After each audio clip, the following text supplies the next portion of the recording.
esse é o tema que o Senhor pulsou em meu coração: vida, tempo de honra.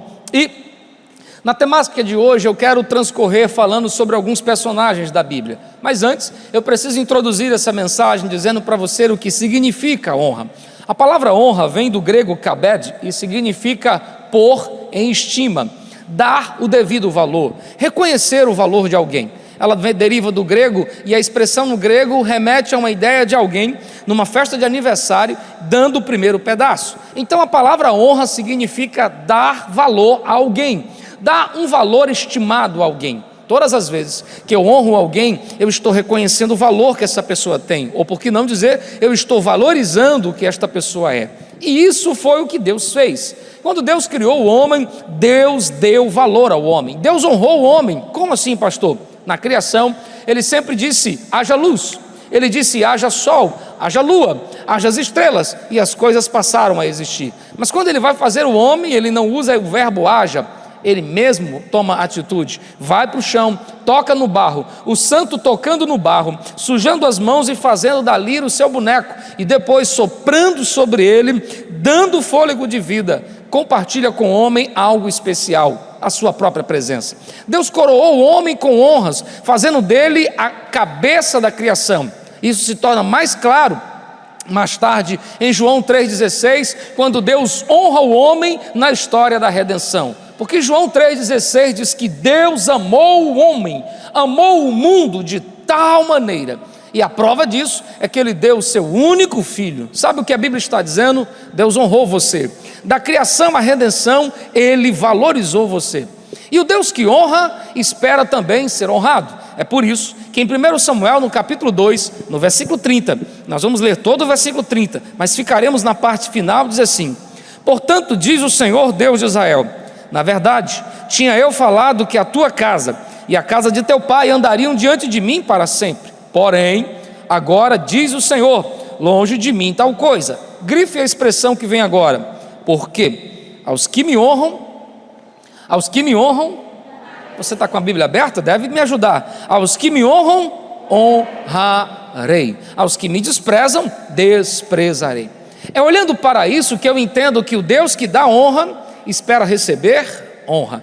É como um ciclo, você honra e é honrado. E quando Deus honrou os homens, Ele esperava que os homens também o honrassem.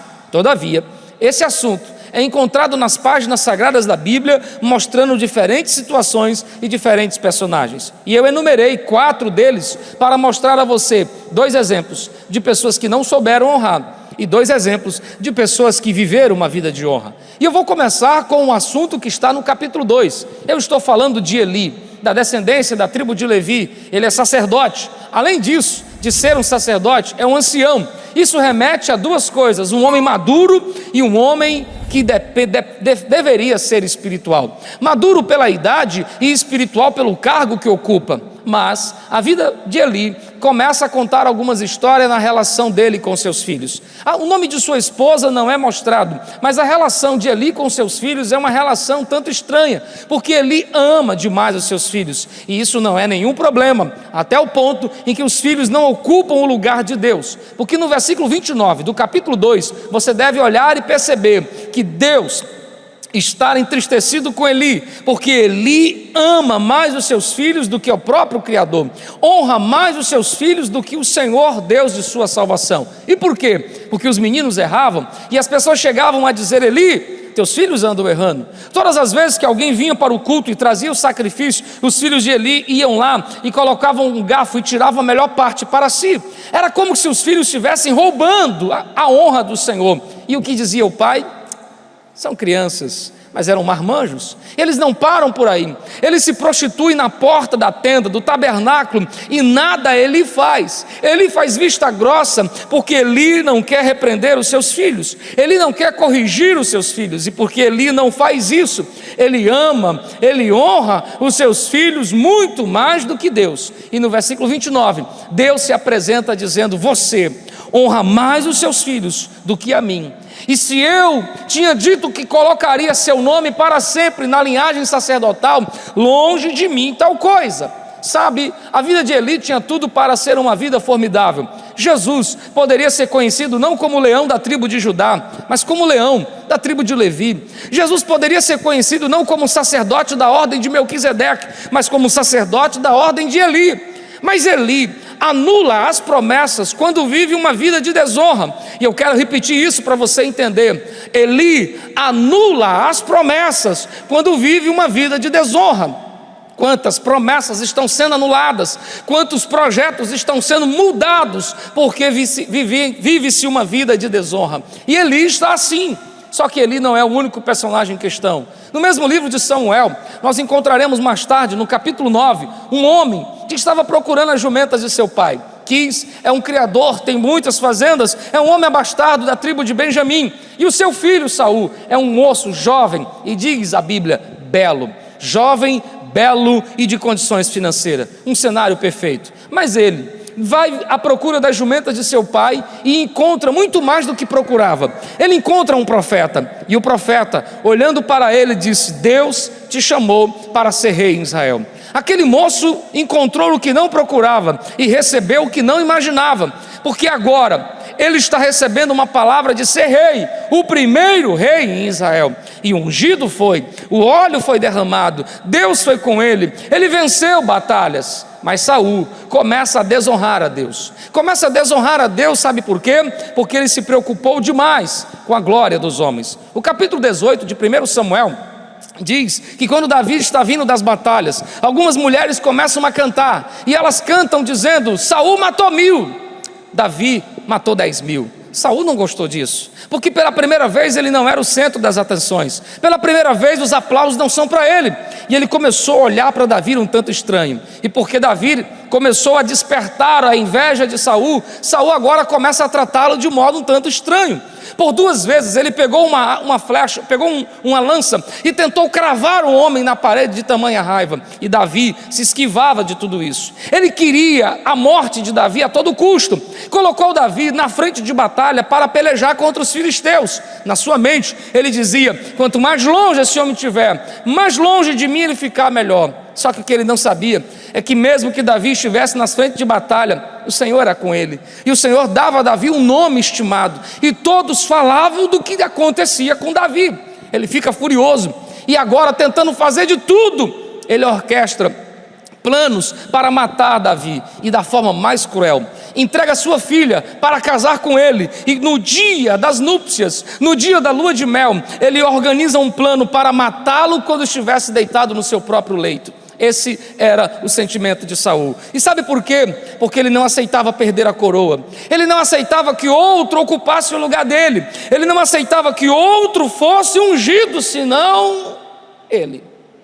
E ele, que viveu em busca da glória dos homens, morre sem tê-las. Porque o fim da vida dele, e por favor, abra sua Bíblia no capítulo 31 de 1 Samuel, veja como foi o fim da vida dele. Porque o homem que viveu procurando a glória e os aplausos, e lutando por uma coroa que ostentava sobre sua cabeça, morre da seguinte forma. Versículo 9 do capítulo 31 de 1 Samuel: cortaram-lhe a cabeça, despojaram as suas vestes e enviaram pela terra dos filisteus, anunciando no templo do ídolo entre o povo, e o puseram nas armas no templo de Astarote, e o seu corpo o penduraram no muro de Bet-Sean.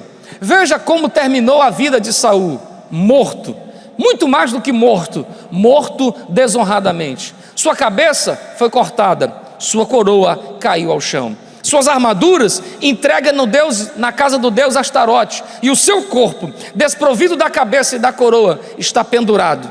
Essa é uma das poucas vezes que a Bíblia diz de um rei que foi tão humilhado. A humilhação foi tão grande que todos passavam e olhavam: eis aqui o rei Saul, eis aqui o homem que um dia foi ungido por Deus, eis aqui um homem que um dia teve o Espírito de Deus. Ele viveu uma vida que tinha tudo para ser honrosa, mas morreu desonradamente. Por quê? Porque se preocupou mais com a honra dos homens do que com a honra de Deus. Queria a glória para si e morre sem ter nem sequer o si, muito menos a glória.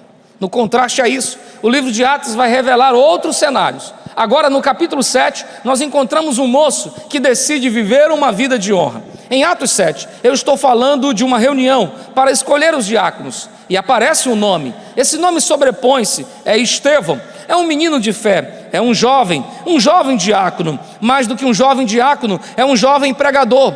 E no capítulo 7, ele estava no templo, quando ele começou a pregar. Sua mensagem foi clara, foi incisiva, mas ela também foi incomodante. Ela incomodou os ouvidos das autoridades, incomodou os ouvidos dos sacerdotes daquela época, e por conta disso, agora Estevão desperta a fúria das pessoas. No capítulo 7, as pessoas olham para Estevão e começam a ranger os dentes de raiva, porque o vê pregando um sermão, o vê anunciando coisas que confrontavam seus pecados. E olha o que está escrito em Atos 7, 24. E ouvindo eles isto, enfureciam-se em seus corações e rangiam os dentes contra ele. E ele, 55, mas ele, cheio do Espírito Santo, fixou os olhos no céu e viu a glória de Deus, e o Filho de Deus à direita, em pé no seu trono. Sabe, queridos irmãos, eu estou falando de Estevão, um moço jovem, diácono e pregador, que está anunciando o Evangelho, e agora por conta disso começa a sofrer a contrariedade, a oposição de algumas pessoas, mas isso não anula aquilo que ele tinha em sua vida, uma vida de honra. E ele agora começa a ser apedrejado, e mesmo debaixo de pedras, ele não muda seu sermão, mesmo debaixo de pedra, ele não muda suas convicções, ele morre apedrejado, mas honrado. Como, pastor? Porque mesmo apedrejado, ele diz: Senhor, perdoe eles não sabem o que estão fazendo. Mesmo apedrejado, os céus se abriram, e ele viu o que os outros não viram. Ele viu o céu aberto, e é a primeira vez que alguém vê Jesus em pé no trono. Ele viu o céu aberto, o Senhor no seu trono, e Jesus à direita, em pé. E sabe, ninguém fica em pé no trono, o rei senta-se para julgar, e quando ele fica em pé, duas coisas estão acontecendo: ou ele se levantou para julgar, ou ele se levantou para permitir a entrada de alguém. Foi isso que aconteceu com a rainha Esther. Quando ela vai entrando, o rei se colocou de pé e estendeu o cetro. Então, Estevão está morrendo de uma forma honrosa, porque quando ele é apedrejado, Jesus se levantou dizendo: fiquei de pé só para receber você, porque agora você morre aí, mas entra no céu. Ele morre honradamente, porque decidiu honrar a Deus mesmo debaixo das pedradas.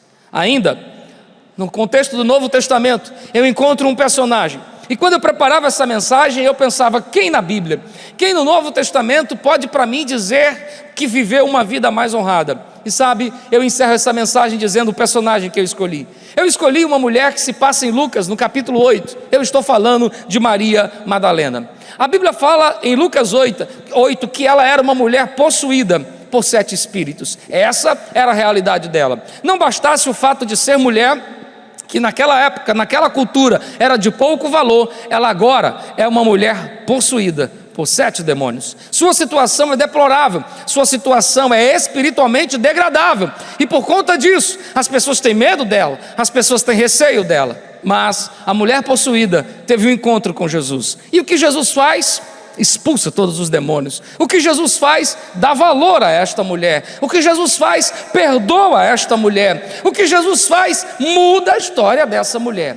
E é aqui que Madalena começa a viver uma vida de honra, porque no mesmo texto de Lucas 8, que começa dizendo que Jesus a libertou, prossegue dizendo que ela vive uma vida de honra. Primeiro, ela vive uma vida de honra com seus bens. Sendo ela uma mulher de situação financeira favorável, ela decidiu servir a Deus com tudo que tinha, inclusive com seus bens. Ela vive uma vida de honra muito mais do que com questões financeiras. Ela vive uma vida de honra, mesmo que correndo risco de morte, porque quando todos deixaram Jesus, quando Pedro se escondeu e por isso negou 3 vezes, quando Judas o traiu, quando todos fugiram, quem estava aos pés da cruz? Entre poucas pessoas, lá estava ela, Maria Madalena.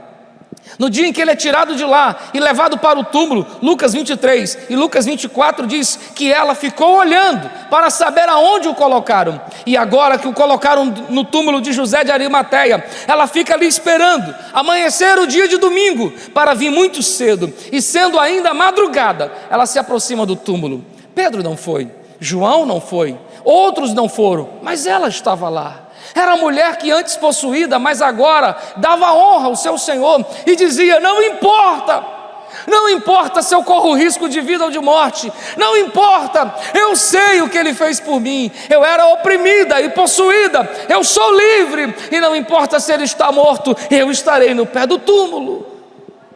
Algumas razões podem ser conjecturadas porque ela está ali. Talvez ela está ali porque não conseguia ficar longe, nem seja do corpo do seu Salvador. Talvez ela está ali porque poucas pessoas acreditaram como ela acreditou que Ele ressuscitaria. Mas o fato é que ela está ali. E porque ela está ali, ela é a primeira pessoa a receber esta mensagem.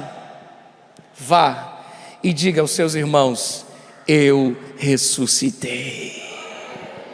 A primeira pessoa a pregar a mensagem da ressurreição não foi o apóstolo Pedro, não foi o apóstolo João, não foi o apóstolo Tiago. A primeira pessoa a pregar a mensagem da ressurreição foi uma mulher que até anos atrás era endemoniada. Sabe como é o nome disso? Honra. Porque honra muda paradigmas, honra muda circunstâncias. A vida dessa mulher é uma vida honrosa aos pés do Senhor, porque ela sabia muito bem o que Deus fez por ela, e ela decide honrá-lo até as últimas consequências. Depois da ressurreição de Jesus, pouco se vai falar dela, mas registros históricos dizem que ela foi e continuou pregando o evangelho por onde passou. E como não pregar, se ela foi a primeira a ver Jesus ressuscitado, agarrá-lo aos seus pés e ouvi-la dizendo, chamando-a pelo nome: Maria, por que choras? Sabe, eu estou pregando essa mensagem para dizer uma coisa para você: o fim da sua vida depende daquilo que você vive hoje. Se você vive uma vida de honra, honrado você será até na morte. Mas se você vive uma vida de desonra, não espere outra coisa a não ser o que diz Samuel 2: aos que me honram, eu honrarei, mas os que me desprezam, eu desprezarei. Cabeças cortadas, corpos pendurados, vidas oprimidas, vidas que perderam promessas porque não souberam honrar. Do outro lado, jovens que adentram o céu, mulheres que apregoam a maior mensagem porque souberam honrar. Eu te pergunto, você tem vivido uma vida de honra? Você tem vivido uma vida honrada? Se você tem, prepare-se para por Deus ser honrado, porque a honra é uma semente e você só colhe quando você a planta. A honra é uma semente e você só colhe quando você a planta. E plantar honra na igreja é muito fácil. Você deve honrar a Deus em casa, você deve honrar a Deus no seu trabalho, você deve honrar a Deus nos dias bons e nos dias maus. São nas pedradas que você demonstra que tipo de cristão você é. São nas adversidades e nos momentos quaisquer que você demonstra que tipo de valor você dá a Cristo. E Maria Madalena é para mim a mulher que deu o maior valor. E por que ela faz isso? Porque ela sabe de onde vinha. Para um pouco e lembre-se de onde você veio. Lembre quem você era, aonde você estava. Você era um bebum, uma mulher sem nome. Você era o filho de uma família desestruturada, sem perspectiva nenhuma de dias. Você não tinha nada, planos nem projetos, vivia à mercê de uma vida amargurada, oprimida, que não conseguia nem sequer dormir. Vivia humilhado pelos cantos a chorar. E olha agora quem Deus te fez, olha quem você é, o que você se tornou. Você continua tendo os problemas, mas você tem paz. Você continua sofrendo humilhações, mas tem vivido o cuidado e a proteção do Senhor. Então olha para trás e veja o que Deus fez por ti. E se Ele fez alguma coisa por ti, a única coisa que Ele espera de ti é que você o honre, é que você honre o seu nome, porque esse é o assunto da Bíblia. Eu honro aos que me honram. O Deus que te honra espera de ti nada mais, nada menos do que uma vida de honra. Eu te pergunto, não me responda: sua vida é uma vida de honra? Suas palavras podem dizer que sim, suas ações falam mais alto do que suas palavras, e eu não consigo ouvir sua voz quando suas atitudes falam mais alto. Então, te dou um conselho: mude enquanto pode, porque o fim de quem honra sempre é fascinante, o fim de quem desonra sempre humilhante.